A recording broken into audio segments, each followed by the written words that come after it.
Hello everyone, my name's Ryan, just another XJW. Welcome to our channel. Now we're going to get into our life story now, and I want to thank you for viewing. I'm going to try to touch on everything in this video, probably go a little bit fast-paced. I don't want the video to be too long, but as early as I can remember, we've been witnesses. It started when when I was 4, my mom started studying because my grandma, her mom, had studied with witnesses and came into the truth. And then my mom started studying when I was 4. Now, this caused a problem between my mom and my dad because he was very opposed. And I remember when she would go to the meeting, there would always be a fight when she got back home. And once in a while, he would even take the keys to her car, where my mom would head out the door and start walking down the street and have witnesses pick her up to go to the meeting.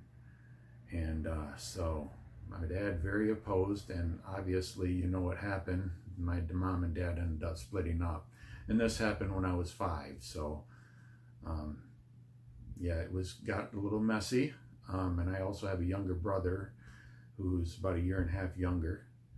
So we stayed with our mom. My dad went off and did his own thing, and as early as I can remember, we went over to my dad's every other weekend. He would have us split custody thing. So we were raised as witnesses with my mom. And eventually we were going to meetings, and my mom started dating a brother. He was an elder, and that progressed, and they were eventually married in 1975. Interesting year. I wonder if that had any bearing on that situation. It might have, I don't know for sure, but 1975, very interesting year in the organization, because that's when the end was supposed to come, and of course it didn't. But he was an elder, so now I have a stepfather, and the dynamics of that situation was interesting growing up, and it was strict because he was very devout. He used to be a pioneer, and he was an elder, so we would travel to other congregations on Sunday, and he'd give talks. And of course, he has to be an example. So we was a very strict household. That's how we were raised. We went out in service every Saturday, Sunday after the meeting. We'd go out. And my mom did work too. She had a full-time job. So, but as early as I can remember, it was going to meetings 3 times a week and going out in service for years. And when in grade school, we would be not allowed to go to anything after school. We couldn't participate in any of the holiday-related functions at school. No dances, no football games. We couldn't even go to watch a football game that the school was playing in. Anything extra other than getting on the bus and getting off the bus, school related, we were unable to do. And we kind of had a problem with that growing up. We had, not a whole lot of friends at school, but we did have a couple that we'd associate with, and it was only at school. Now I remember our congregation. I remember the people. We did have a few kids. We had a circle of about 3 or 4 kids in the congregation that we would associate with, and that was fun. I mean, it wasn't always restrictive. We would have them over from time to time. Growing up, we would, and we also had a pool. So in the summers, we would have gatherings at our house with the friends come over and swim. And so there was some good times, and in with the bad being not allowed to do a lot of stuff. we did go over to our dad's. I did go over to my dad's. Well, he wasn't a witness, so he would celebrate all that stuff. So I kind of had my foot in both camps there. And as I got older, I guess you could say that we just double lifed it. We did some bad things we weren't supposed to do over at mom's, over at dad's house. And then that's how we were able to survive, I guess. However, that did create some problems when I did get back home, because it seemed like we were in a prison over there, couldn't do anything. So as we got older, my brother, of course, wanted more to do the extra stuff after school, and he ended up moving out of my mom's house in with my dad. They went to a different school where he was able to play football. And because I was already close to graduation, I just decided to stick it out at the school I was in and stayed at my mom's. And I did graduate. I was 17 at the time. And then when I turned 18, I was working full time. So I did move out of my mom's house eventually and into my own apartment. So that's kind of where we were at growing up at my mom's house. Now, they were still very devout, and they kept egging me on to do more and more and make my meetings. If I missed a meeting, of course, there'd be a phone call. And also, there was a great motivation for me to have Bible study, to try to make the truth my own. And I did still have a couple associates at the Kingdom Hall that I liked hanging out with because of, over the years, developing friendships.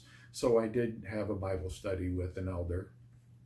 And I ended up going through the Live Forever book, I believe. And then it was the United in Worship book. And then I did get baptized. It was June of 1990 where I was baptized. So, yeah, it was at a stadium on the field, kind of a big deal. And everybody glorifies it. Now you're one of us, and the attaboys and, the hugs. I just remember it was good, but now all of a sudden you're baptized, so more is expected of you. You're expected to get out in service. You're expected to make all the meetings, and you're looked to give the talks and reach out to do more. We need ministerial servants, we need elders, all that and that. So there was always that pressure. I just remember feeling that. But I was more of the inclination to, I'm ready to settle down now. I'm out of school, didn't go to college, was working full time, and concentrate on my energies on advancing in my work and, supporting myself, making a living, and also finding a mate. And that's another big topic in the organization, because the rule is, of course, you can only marry in the Lord, so it's got to be in amongst your religion is you can only marry from. So obviously our area only had 100 people, so it was pretty slim pickings. So we would have to wait to a larger gathering where we could meet people of the same religion from different areas. And that was normally done a couple times a year. We'd have a convention where we would travel and to a large assembly hall and or a stadium for an assembly. Excuse me. So that's where we would meet prospective people we could date. Now, it was at one of these where I did meet somebody and develop a friendship and a relationship with, and it was a young lady from about an hour and a half away. So we had a long distance relationship, and that's what very common in the religion, the witnesses, is and with the dating arena, there's always had to be a chaperone. Can't be alone for 1 second, or else you could sin, do the bad thing. So that was interesting. There was a girl I was dating, and she would come to our meeting, I'd go up there, and it would almost be like you were almost engaged if you sat next to him in the same row. That's the way the viewpoint was. So you had to be careful. I mean, everyone's looking at you, and the expectation, if you're not dating unless you are really looking at to get married. So we did court, and she was ready to get married. I was ready to get married. Of course, you know, you're not really ready to get married. You just want to have sex. And of course, in the organization, as witnesses, you can't have sex before marriage. So that's really the main motivating factor with getting married, in my opinion, and most people's opinion at that age, really, the bloom of youth. You want to have sex. So we did get married in 1991, about a year later, and we were two young people married in her early 20s. She was actually, I think she was 17, so she was younger than I was, and she was still changing herself, and we were on the rocks shortly after getting married, really. We didn't know each other very well. I mean, how could you? Getting to know each other from an hour and a half away, and then always having someone around when you are together, you don't really know each other that well. So it was kind of a rocky relationship after we were together and was living together and trying to make the marriage work. So needless to say, that didn't last very long.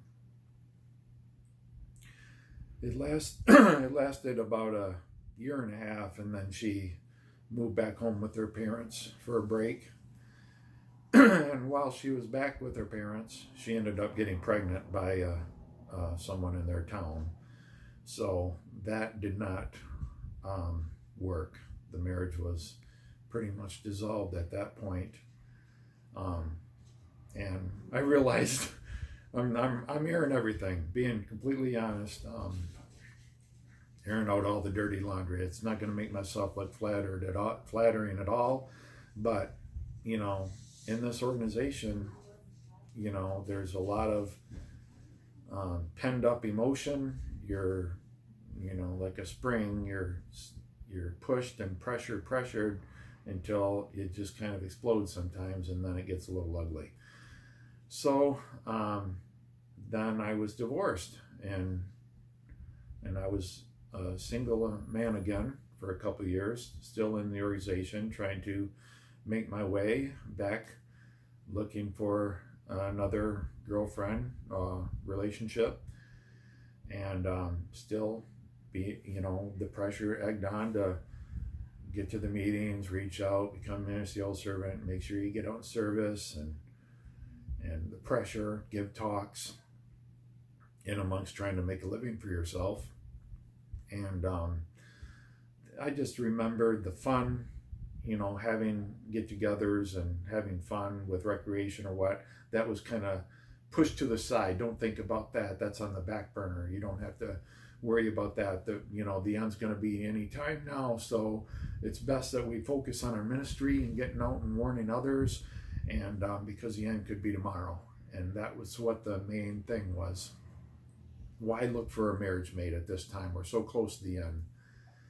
However, in about a year later, I did meet someone. I think it was my cousin's wedding I went to, and it was an hour away, and I did meet another young lady at that wedding reception, and we hit it off, and she was coming off a relationship as well, so we did have some things in common there. And then we started dating, and it wasn't that long, and we were talking marriage again. So we ended up getting married. I was married again, second time.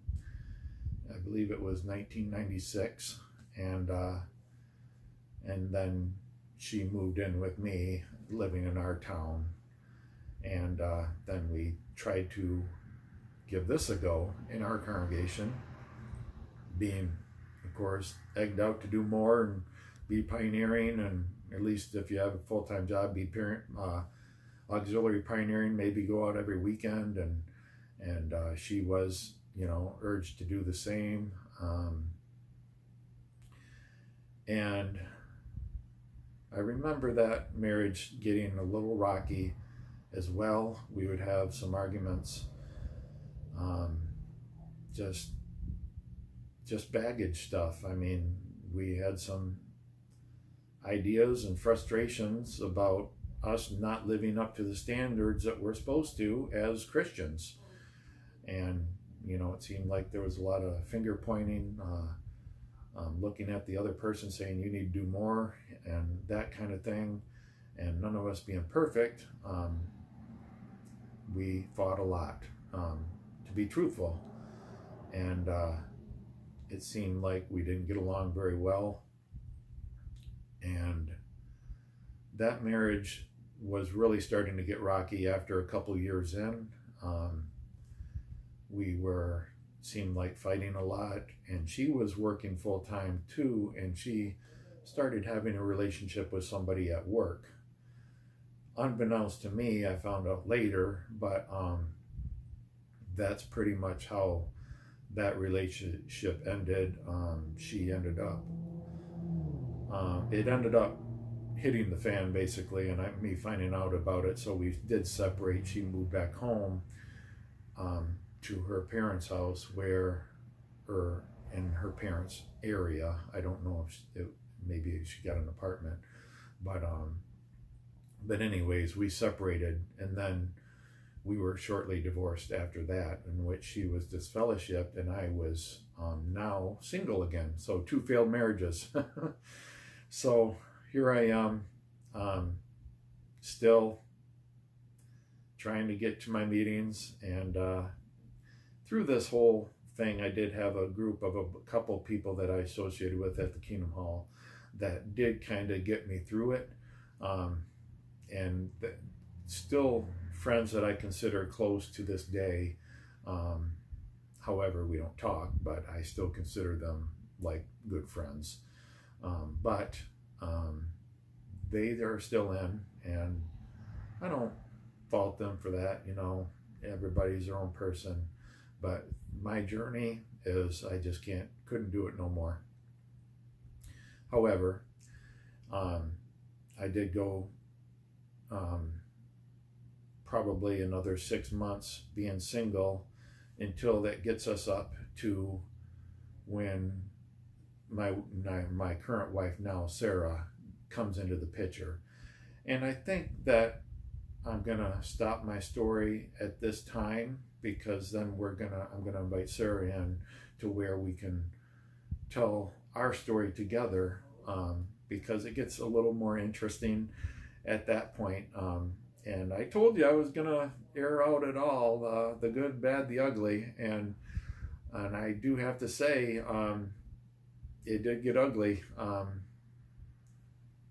As witnesses, you're so deprived of life, basically, that and you're not immune to problems, because there's problems in the witnesses as well, and they just kind of keep that under the rug. They don't want to let people know there's problems. It's, they get to the Kingdom Hall and it's put on a happy face and everything's hunky-dory, but when you get home, that's when the real fights start. And you put on the happy face when other people are watching, but it's not all like that. And I know of many stories that they're together because they don't want a divorce because of how it looks like. So that is pretty much my story. I mean, there's little stories in amongst them that maybe they can be told in a future video as far as things that happen, but I'm gonna cut it off there, and I want to thank you for watching. Hope you enjoyed it. Please subscribe and hit the like button, and Sarah's gonna have her video posted as well, up to the point where we get together. So I hope you had found it interesting, and please look forward to a future video. Thank you.